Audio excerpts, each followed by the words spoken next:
بسم اللہ الرحمن الرحیم۔ السلام علیکم۔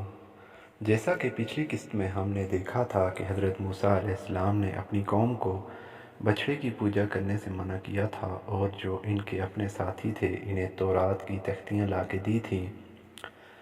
قوم نے کہا، اے موسیٰ، ہم سے دونوں کام نہیں ہوتے، ہم یا تو پڑھیں گے یا پھر عمل کریں گے، یعنی اگر تورات پڑھیں گے تو پھر عمل نہیں کریں گے اس پر، اور اگر عمل کریں گے تو پڑھیں گے نہیں۔ تب جناب موسیٰ نے فرمایا، نہیں، ایسا تو نہیں ہوگا، بلکہ دونوں کام ضروری ہیں کہ اگر بے عمل پڑھنا کسی کام کا اور اگر پڑھو گے نہیں تو عمل کیسے کرو گے؟ لیکن قوم کے لوگ مکمل ایمان لانے سے انکاری رہے۔ تب اللہ کے حکم سے ایک پہاڑ بادلوں کا ان کے سروں پر نمودار ہوا اور آہستہ آہستہ ان کے سروں پر اترنے لگا۔ کچھ لوگ تو اسے دیکھ کر ایمان لانے اور باقی جو تھے وہ انکاری رہے۔ تب بادل ان کے سروں کے اتنا قریب آ گیا کہ جیسے انہیں کچل ڈالے گا۔ تب وہ لوگ بیٹھ گئے۔ پھر جب بادل اور بھی قریب ہوا تو سجدے میں گر گئے، اور تب کچھ لوگ اور ایمان لائے، اور جو باقی تھے وہ سجدے میں پڑے، ایک آنکھ سے جھری بنا کر دیکھتے کہ بادل ہمارے سروں پر گرنے والا تو نہیں۔ اور پھر سب نے کہا، ہم ایمان لائے مکمل، لیکن دل سے ایمان نہیں لائے تھے۔ تب حضرت موسیٰ نے قسم کھائی کہ وہ اس گوسالے کو جلا دیں گے اور پارا پارا کر دیں گے، اور اللہ تعالیٰ سے گوسالہ کے بارے میں پوچھا کہ الہی، اب اس سے کس طرح چھٹکارا پایا جائے؟ تب حضرت جبرائیل علیہ السلام نازل ہوئے اور ایک گھاس کے بارے میں بیان کیا کہ اگر اس سے گوسالہ کو جلایا جائے تو جل کر خاک ہو جائے گا، اور دوسرا قول یہ ہے کہ پتھر سے ٹکڑے ٹکڑے کر کے دریا میں ڈال دو۔ چنانچہ جناب موسیٰ نے حکم کے مطابق کیا اور پتھر سے اس گوسالہ کے ٹکڑے ٹکڑے کر کے دریا میں بہا دیے۔ تب جن لوگوں کے دلوں میں گوسالہ کی محبت زندہ تھی اور جو مکمل ایمان نہ لائے تھے، انہوں نے اس دریا سے پانی پی لیا۔ پھر جن لوگوں نے وہ پانی پیا تو بدن ان کا تمام سیاہ ہو گیا اور کافر ہی مر گئے۔ بعد اس کے جب قوم کے لوگوں نے تورات کو لکھ کر اپنے گھروں میں رکھ لیا، تب حضرت جبرائیل امین وحی لے کر حضرت موسیٰ کے پاس آئے اور کہا کہ اللہ فرماتا ہے کہ اپنی قوم سے کہو کہ چونکہ تورات ایک مقدس کتاب ہے جو اللہ کی طرف سے نازل کردہ ہے، چنانچہ اسے زینت سے رکھا جائے۔ حضرت موسیٰ نے قوم کو اللہ کا فرمان سنایا تو کہنے لگے، ہمارے پاس تو زر ہی نہیں ہے، پر ہم کیسے اسے زینت سے رکھیں گے؟ یعنی جو کچھ مال و زر، سونا چاندی روپیہ وغیرہ تھا، سو گوسالہ کے بنانے میں سامری نے ہم سے لے لیا تھا۔ تب حضرت جبرائیل علیہ السلام جناب موسیٰ کے پاس آئے اور کہا، جو گھاس ہم نے تم کو بتلائی تھی اس سے بچھڑے کو جلا ڈالو، اور دو اور قسم کی گھاس بتائی کہ ان کو ملا کر جس چیز پر رکھو گے تو ہماری قدرت سے اگر تانبے پر رکھو گے تو سونا ہوگا، اور اگر پیتل پر رکھو گے تو چاندی ہوگا۔ تب حضرت موسیٰ نے ایک رکا لکھا یوشع کو اور ایک قارون کو کہ فلانی گھاس ہم کو دستیاب ہے، سو لا دو، اور ایک رکا کالود کو لکھا کہ فلانی گھاس مجھ کو درکار ہے، بھیج دو۔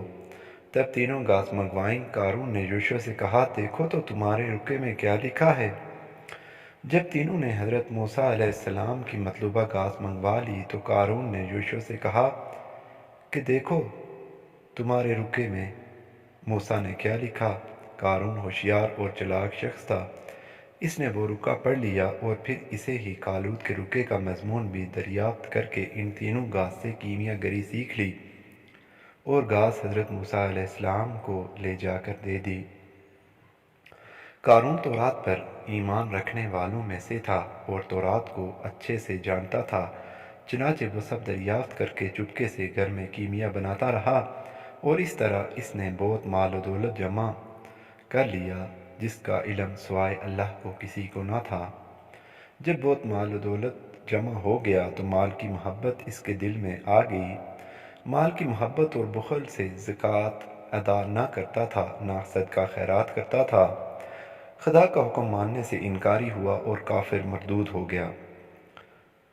مروی ہے کہ قارون حضرت موسیٰ علیہ السلام کا جدی چچیرا بھائی تھا اور پہلے عمل اس کا تورات پر تھا۔ بعد میں جب دولت مال و دنیا کا خوب جمع ہوا تو اس میں غرور و تکبر آ گیا، چنانچہ اس وجہ سے حضرت موسیٰ کی بات سے انکار کر گیا اور خدا کے نزدیک کافر ہو گیا۔ ایک اور روایت کے مطابق قارون ایک تاجر تھا جو بظاہر حضرت موسیٰ اور تورات پر ایمان رکھتا تھا، لیکن اس کے دل میں دولت دنیا اور مال کی حرص محبت بہت تھی، چنانچہ ناپ تول میں کمی کرتا، دھوکہ دہی اور جھوٹی قسموں سے خراب مال زیادہ داموں بیچتا۔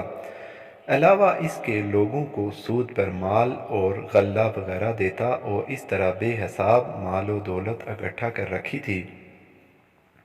حضرت عبداللہ بن عباس رضی اللہ سے روایت ہے کہ 60 مزدور طاقتور اس کی خزانوں کی کنجیاں اٹھانے پر مامور تھے، اور تورات کے مضمون کے مطابق 60 اونٹ طاقتور اس کے خزانوں کی کنجیاں اٹھائے رکھتے تھے۔ ایک کنجی سے 70 خزانوں کے کفل کھلتے تھے۔ اب خود حساب لگا لیں کہ کس قدر مال اور خزانہ تھا اس کے پاس۔ اس قدر مال و دولت نے قارون کو حریص اور لالچی ہونے کے ساتھ ساتھ متکبر بھی بنا دیا تھا، چنانچہ جب اسے شہر کے مومن لوگ سمجھاتے کہ وہ اپنے مال اور دولت پر نہ اترائے کہ یہ دنیا کی چیز دنیا میں ہی رہ جانے والی ہے، بس اس کے لیے خلق خدا کو نہ ستائے اور بیچارہ منافع خوری اور جھوٹ سے باز آئے اور اپنے مال پر تکبر کرنے کے بجائے عجز و عاجزی سے رہے اور غریب مساکین کی مدد کرے اپنے مال سے، نہ کہ ان پر سود لگائے۔ روایت ہے کہ قارون نے اپنے لیے ایک محل عالی شان بنوایا جو مکمل سونے چاندی اور ہیرے جواہرات سے مزین تھا۔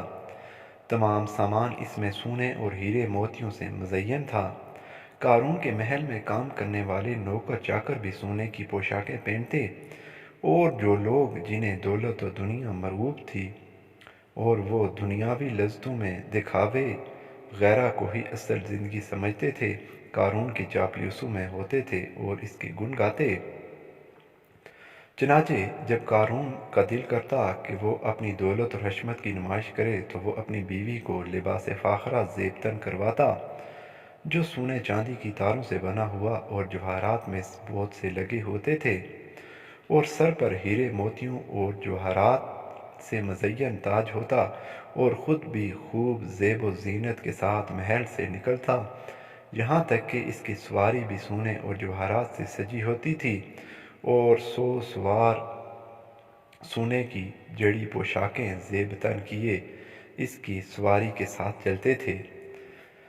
پس جب وہ بازار سے گزرتا تو دنیاوی مال و دولت کی حرص رکھنے والے لوگ اسے حسرت سے دیکھتے اور رشک کرتے اور یوں کہتے کہ ہائے کاش ہمیں قارون جتنا نہ سہی اس کے خزانے کا آدھا یا چلو کچھ حصہ ہی مل جاتا تو ہم بھی عیش و آرام اور ٹھاٹھ باٹھ والی زندگی گزارتے۔ اور مومن لوگ کہتے کہ کیا فائدہ ایسی دولت کا کہ ثوابوں کو کھا جائے اور جس کے پیچھے ہمیشہ کی ذلت اور خواری گھات لگائے بیٹھی ہوئی ہے۔ اس وقت بنی اسرائیل 2 حصوں میں بٹ گیا۔ ایک حصہ وہ جو حضرت موسیٰ اور تورات پر ایمان رکھتے تھے اور جنہیں قارون کی دولت اور خزانوں سے کوئی سروکار نہیں تھا، اور دوسرا جو اخروی زندگی کو آخری زندگی پر ترجیح دیتے تھے، اور دوسرا گروہ وہ تھا جو قارون کے چاپلوسوں میں سے تھا۔ ان کے محل میں روز دعوتیں اڑاتے، عیش و نشاط کے ایمان پر ترجیح دیتے اور مومنین پر ہنستے کہ بھلا ان کے ایمان انہیں کیا فائدہ دے رہے ہیں۔ اللہ تعالیٰ نے حضرت موسیٰ کی طرف وحی بھیجی اور قارون کے پاس جاؤ اور اسے کہو جو مال ہم نے اسے عطا کیا ہے اس سے صدقہ خیرات کرے۔ چنانچہ حضرت موسیٰ علیہ السلام قارون کے پاس گئے اور اسے سمجھایا کہ جو مال تمہیں اللہ نے عطا کیا ہے اس میں سے کچھ حصہ اللہ کی راہ میں بطور زکوٰۃ غربا مساکین وغیرہ کو ادا کیا کرو۔ قارون نے کہا اے موسیٰ یہ سب تو میں نے اپنے ہنر سے کمایا ہے، اس میں تمہارا خدا کا کوئی حصہ نہیں ہے۔ چنانچہ جناب موسیٰ نے فرمایا اگر تم 10 دینار میں سے 1 دینار زکوٰۃ نکالو گے تو اللہ تعالیٰ تم پر مزید مہربانی کرے گا۔ حضرت موسیٰ نے فرمایا جو تم سونے چاندی کے ظروف بناتے ہو اس کے بنانے میں جو ذرات نیچے گر جاتے ہیں اگر وہ بھی غریب مساکین میں بانٹ دو تو تمہاری زکوٰۃ ادا ہو جائے گی۔ قارون نے کہا اگر میں زکوٰۃ اور صدقات و خیرات کروں گا خدا کی راہ میں تو میں تمہارا خدا مجھے کیا دے گا؟ حضرت موسیٰ نے فرمایا وہ تمہیں بشت عطا کرے گا اور تمہارا مال پاک ہوگا۔ قارون نے کہا مجھے بشت کی ضرورت نہیں ہے۔ چنانچہ حضرت موسیٰ نے فرمایا کیا تم اللہ کی طاقت اور عظمت کو بھول بیٹھے ہو؟ کیا تم نہیں جانتے کہ تم سے پہلے کیسے کیسے شان و شوکت اور جاہ و جلال والے لوگ آئے جو اپنی دولت پر ناز کیا کرتے تھے، جن کے ساتھی بے شمار تھے، جن کی فوجیں اور طاقتیں بڑی تھیں، جن کے پاس لشکروں کے لشکر تھے؟ کیا تم نے نہیں دیکھا کہ اللہ نے ان کے ساتھ کیا کیا؟ نہ ان کا مال و دولت ان کی کسی کام آئی، نہ لشکر فوجیں ان کے کام آئیں، اور اللہ کی پکڑ سے وہ نہیں بچ سکے۔ چنانچہ جب موسیٰ علیہ السلام نے قارون کو فرعون اور اس سے پہلے لوگوں کی یاد دلائی تو قارون سے بھی بڑی طاقتوں اور قوتوں کے مالک تھے۔ پھر جب اللہ کی بات سے انکار کیا تو برے انجام سے دوچار ہوئے۔ تب قارون نے حضرت موسیٰ سے عہد کیا کہ وہ ضرور زکوٰۃ ادا کرے گا، لیکن بعد میں جب زکوٰۃ دینے کے لیے اس نے حساب لگایا تو اتنے بڑے خزانے میں سے ایک بڑی رقم زکوٰۃ کی صورت میں نکلتی نظر آئی۔ پھر اس نے انکار ہو گیا اور بخل سے کام لیا۔ آگے قصہ ابھی جاری ہے۔